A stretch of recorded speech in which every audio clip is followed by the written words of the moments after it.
So the first game that in the Premier League was Friday night, and it was Burnley involved. Yes. Um, it was a cracking game, wasn't it? Oh, absolute enthralling game. Starting Yeah, off a great weekend of Premier League fixtures with a 0-0. we did. Yeah, we started off with a 0-0. I was actually happy with the point. Not gonna lie. Yeah, to be honest, from a Burnley fan's perspective, I do think that the point there is very good because I have been impressed with Brighton this season. I think they've been unlucky with some of the results, but like I say, to get a point away at the Amex, I think is a good result. Yeah, So, and they did, overall play they should have got the 3 points. mm, Not going to deny that they should have had 3 points. But yeah, with Burnley at the minute, it's just goals. It's like with Sheffield United, isn't it? The same problems. yeah. Like you say, Danny Welbeck. I know he's a bit rusty. He's not had the type of game time, but he missed two clear cut chances in that game. Did quite good saves Um, to be fair as well though. yeah, Paul. yeah. Give Pope his credit. They Mm. were, but like you said, there were two or three, if not more, clear cut chances or chances that you think a team of Brighton's quality would be putting away that they just weren't managing to do. But like you say, in the end, it's sort of a classic 0-0 result you'd expect between two teams like that, isn't it? You think of Yeah, Brighton and Burnley, you think a 0-0 draw. You don't think of anything over the top, really. yeah.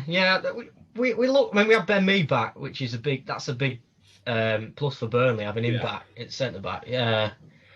But I don't know. It's just going forward. We're so poor at the minute. I think, I can't even remember now. I think we had one chance, and we're having that few. I can't even remember who it was. I just remember us having one, but it was poor. It's hard to remember because we have yeah, so few. that is Um, true. but Brighton would. If Brighton had won that game, we could have had no complaints. And I Mm, do worry about goals, but the thing that's on our side is obviously experience. And we've been in the Premier League a lot. That we've had these strikes we've got. They've scored goals. yeah, Season on season. Wood has. I think he's had 10 plus goals in the last 3 seasons, something yeah, like that. But yeah, the problem is scored the fewest amount of goals in the league, three, which yeah. ain't good enough, really. I mean, No, two of them were first game of the season as well. that's it. Like you say, I Um, mean, the thing for me with Burnley is, I think teams, because you've been there for so long now, they're starting to understand how to play against you. There's, mm, that blueprint has started to be formed, had how to get through that back line because, like you say, you have had your issues defensively and obviously injuries. You have had Ben Mee, you have had Cork out, who I don't know if he's still one of the better midfielders you've got. And your wingers maybe haven't been up to the form that they need, where usually they'd be tracking back. I know that McNeil's had a bit of criticism recently with his effort almost. But like I say, for me, it almost seems like there's a blueprint that Burnley now aren't able to grind them 1-0s, them 2-1s, them 1-1 draws against the big teams out. But like you say, realistically, it's still early in the season. We're only it 7 games in for you, 8 games in for the majority. So it can easily change. We saw what happened is. with you lot last year. You had that massive purple patch, and all of a sudden you were exempt from relegation because of how good you did. So Well, yeah, hopefully for you, that's been the story of the last two yeah, seasons, hasn't it? We had that awful start as well when Hart was in goal, yeah, and that's then true. last season we had that struggle. We do tend to. I'm still at this moment in time confident we'll stay up, Mm. even though we only scored 3 goals so far. So it sounds mad, but Yeah, we've had 2-0 draws. West Brom we could have beat that. We had some chances in that. Brighton but Brighton are a good team. Point at Brighton is we haven't had the easiest start no, ever. no, I mean, the worst result at the time I felt was Southampton at home. yeah, But look how they're doing this season. So yeah. when they beat us at Turf, I was disappointed. But fair play to Brighton, they're a good team. Brighton are still down there. They are, Um, like I say, with them, as much as I can say with you that you've been unlucky. I think they have been unlucky. The mm, amount of games that they've played exceptionally well in and not got what they deserved is ridiculous. But at the end of the day, there's only so many times that can happen before you start to question. Well, actually, is it something that's in the team that they're not getting it done? So, like you say, realistically, I mean, only one win out of 8 for Brighton. It should be a lot better. Like you say, they have had some tough games. They have played Tottenham. I think they've played United. So they have had some tough games already to play. But it's the same with them as it is with you. They need to start picking up points and picking them up fast, or else fast forward a few weeks and there might be question marks over not only the team but the manager. Yeah, yeah. I think both will stick by the manager, but there'll be question marks. Like I said, always is it? It soon changes in football, doesn't Yeah, it? that's it. Something on Burnley today.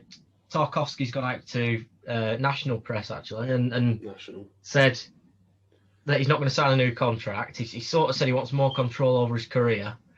Obviously, everybody knows who Leicester and West Ham were interested. Pretty sure they both made bids and they were turned down.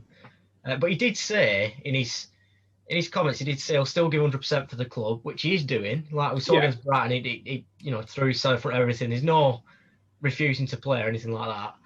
And he said he just wants to be honest. He don't want to like ruin the relationship with the fans.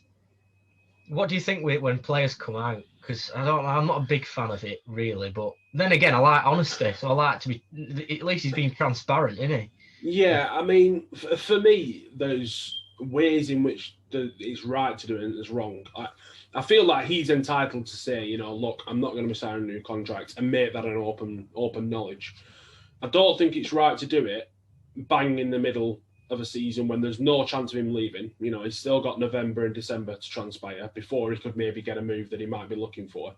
And if not, the whole of the season. So I think that players, yes, they are entitled to do, what pleases them to say, I don't want to spend the rest of my career at, say, Burnley.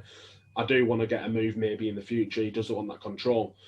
But especially for a club like yourselves, where maybe it's not got to the level of performances that you've been requiring this season, there already is a little bit of an up and down about the season. For him then to go and add that on top, I don't think that helps, because then there'll be question marks straight away, as there always is when something like this happens.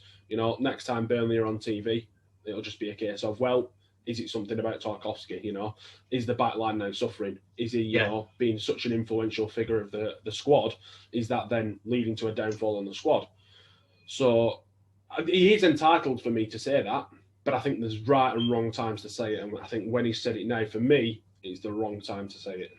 I completely agree with that. Yeah, I think everything he said is fair. It's fair enough. He is late 20s now, but to say it at a time when it's not going well, is it? Let's be honest. No. It not been a good start to the season, and I think regardless of that, to do it, as you say, midway through, we're just under 2 months away from the next transfer window, aren't we? It's like, I think he'll regret that if he thought about it properly. I think the fact that fans aren't allowed in the ground, I'd have liked to have seen if he'd have done it then. Yeah. If he'd done it, the amount of stick that he'd have got, probably, due to that, he might have got dropped, which then teams might have not wanted to get him. Like you say, now he's almost got a free pass for the 2 months, especially knowing that, in Burnley's centre-back positions, Jimmy Dunn, Kevin Long, they've been tried this season, they weren't the best. So he's almost got a guaranteed spot. So, like you say, it would be interesting to see if he would have done that, if fans were able to give him a bit of stick for what he's done. Yeah, Dunn's young, and he's too inexperienced yet to be playing every week. And Long's a good backup, but he'll never be a first team Premier League player. It really is a championship, but Tarkowski, I agree. I think the timing's rubbish. I really do. I don't know how that's good PR at all for him. No. But he's made the decision to come out, and I'm with you though. I think he's got every right to say that. He stayed at the club. I don't think he had said I'm not playing or anything like that, which has been good. I mean, look at that Lyle Taylor at when he were at Charlton. Yeah, exactly. So a lot of players do that. We could, if we thought about it, you could get a lot of examples. So yeah, I think fair enough. You can say that, but it's the wrong time, and I'm with you on that one. And we'll move on from that game now. Say we're 0-0. We spoke about that quite a lot. Yeah, we did.